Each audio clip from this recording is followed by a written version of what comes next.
Finalmente chegou a tão aguardada, tão esperada segunda temporada de Mato-Sei Reino Slave. Pelo menos era esperado pela gente aqui da adega, né, que valoriza muito. Mas antes de comentar sobre as primeiras impressões, se quiser apoiar o canal com algo além de sua inscrição, que é muito importante, tem também a área dos membros, porque são vocês os únicos patrocinadores das recompensas de cultura. Logo de início podemos ver um pouco do trabalho do protagonista como zelador da 7ª unidade, tendo algumas cenas que até me lembrou o capítulo 24.5 do mangá, que eu comentei semana passada para os membros. O capítulo 24.5 não foi traduzido para o português até onde eu sei, até onde eu vi. Na verdade tem um capítulo com essa numeração, mas existe outro extra desse mesmo capítulo, que foi adaptado nesse início da segunda temporada. Porque tipo assim, a primeira temporada terminou no capítulo 42, até pegou algumas cenas, né, algumas coisas dos capítulos seguintes, mas se for comparar com o início do primeiro episódio, você não vai encontrar algo correspondente. Porque aparentemente o diretor teve a ideia, né, acho que foi o diretor que teve a ideia de começar mostrando um pouco do dia a dia do protagonista, mostrando seus afazeres como zelador da unidade. Então tem a cena do Yuki lavando as roupas da Himari, tem a cena do Yuki fazendo massagem nas costas da Chuchu gigante, e tudo isso foi chupinhado desse capítulo 24.5 e mesclado com algumas cenas originais. Ter coisas originais não é um problema nesse caso, porque serviu para fazer um paralelo com as cenas da Aren Yamashiro,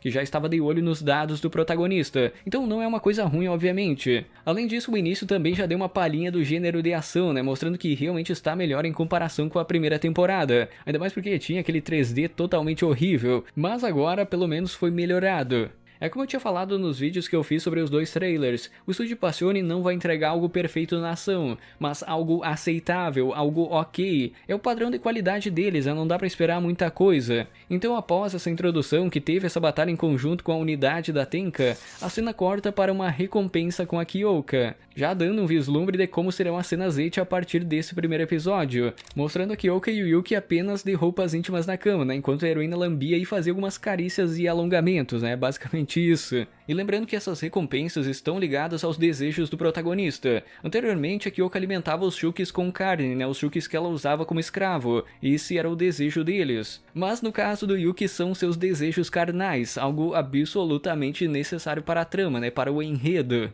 Foi uma interação bem rápida, né? Não direi que foi um eit pesado, mas eu ainda mantenho grandes expectativas para as próximas que virão. Após isso, a cena corta e mostra a Tenka se encontrando com a Aoba. Basicamente, a Tenka está mantendo sua cunhada totalmente atualizada sobre a situação do Yuki, falando sobre como ele está melhorando em combate, além de também levar alguns suprimentos para a Vila Oculta. Então é interessante ver esse lado mais solidário da Tenka. Além de perfeita no amor, ela é caridosa com os necessitados. Eu só não falo que ela é a waifu perfeita por não ser uma madura cavalona, e por causa do cabelo também, né, dessas duas coisas, mas de resto tá valendo. Bom, eu não sei se a Tenka é tão caridosa assim, porque ela tem a intenção de se aproximar da Aoba e ganhar o apoio dela no seu romance com o Yuki, né, com o irmão da Aoba. Então tem segundas intenções também, né, inegavelmente. Só que nesse caso eu dou uma passada de pano porque eu quero ver esse romance fechado, eu quero ver esse harém fechado.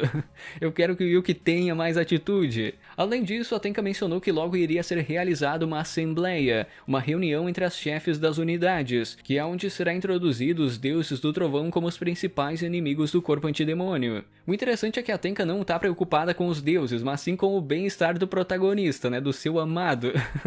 Já que a comandante está avisando ele e até mesmo convocou o Yuki para essa reunião. Então que se dane os deuses, né? O grande problema para Tenka é o protagonista. E finalmente chegamos no capítulo 46, onde acontece a apresentação das chefes das unidades. Assim como eu falei antes, o anime usou como base inicial um capítulo extra, que não é literalmente o pós-primeira temporada. E isso é algo ruim? Não exatamente, porque alguns trechos dos capítulos do 42 até o 45 foram adaptados no último episódio da primeira temporada. Então, obviamente, eles teriam que adaptar esse início de outro lugar. Eu não acho que é um problema, mas eu espero que não se repita daqui pra frente, né? Eu só espero isso. Mas beleza, logo que a Kyoka e o Yuki chegam na base da 10ª unidade, podemos ver a cena da heroína avisando o protagonista para não fazer contato visual com a Aren Yamashiro, deixando claro que seria um problema se ela se interessasse por ele, mas não dando muitas explicações de primeiro momento. Além disso, durante essa chegada deles na 10ª unidade, teve também a introdução da Mira Kamiuten, que estava esperando a chegada da Kyoka na porta da unidade. Nisso rola aquele clima de rivalidade entre as duas.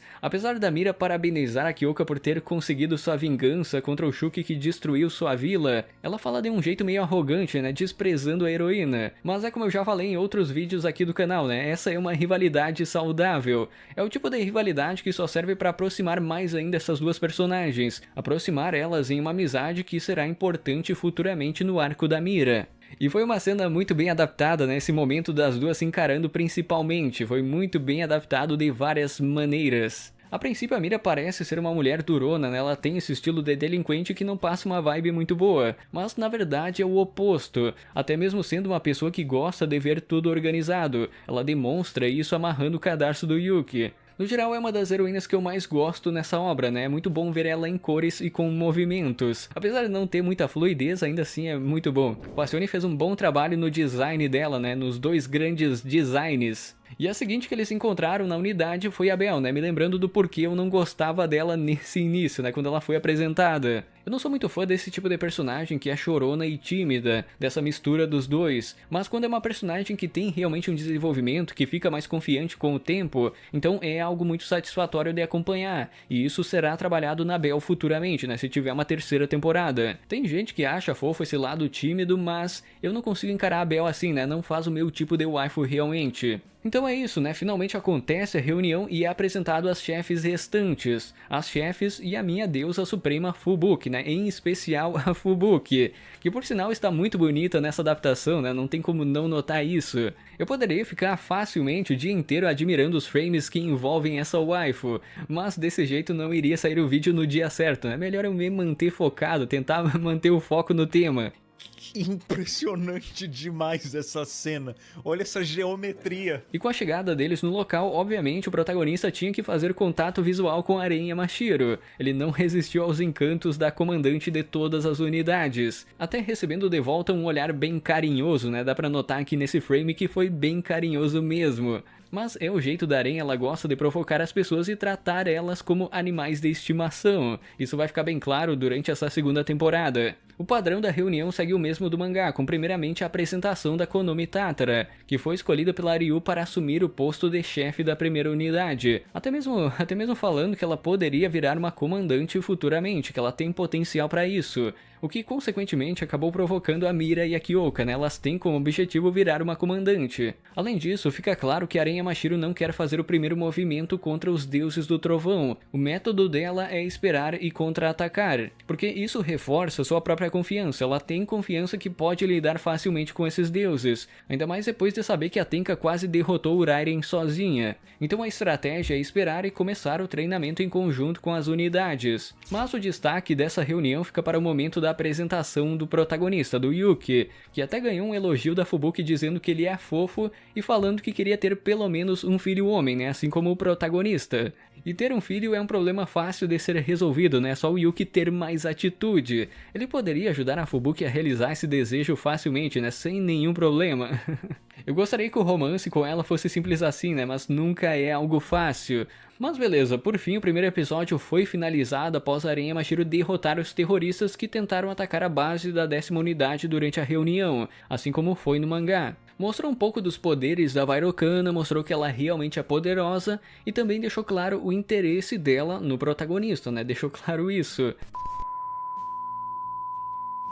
No geral, foi um primeiro episódio ok, né? Eu já sabia que não seria grande coisa na ação, porque o foco do Passione é mais o fanservice e o ecchi, sempre foi isso. Eu não quero falar muito agora, porque é melhor ver como o anime vai se manter durante toda a temporada. Particularmente, eu gostei da escolha das dubladoras também, né? Que eu não tinha comentado isso no vídeo que eu fiz sobre os trailers. No meu caso, eu não tenho nada a reclamar sobre isso, ainda mais sobre a voz da minha deusa Fubuki, né? Ainda mais sobre isso. No mais, eu não sei se eu vou postar algo semanal, ou se vai ser a cada 2 semanas, né? Pra juntar 2 episódios em um único vídeo, talvez seja isso. Fora que eu tenho que ter um certo cuidado com os direitos autorais, né? Ainda mais que é uma obra em lançamento. Mas é isso, comentem aí o que acharam desse início, inscreva-se, confira o sininho, vire membro se quiser e até uma próxima. Na real, eu esperava mais, né? Eu esperava um pouquinho mais do estúdio Passione, mas ainda assim tá dentro das expectativas.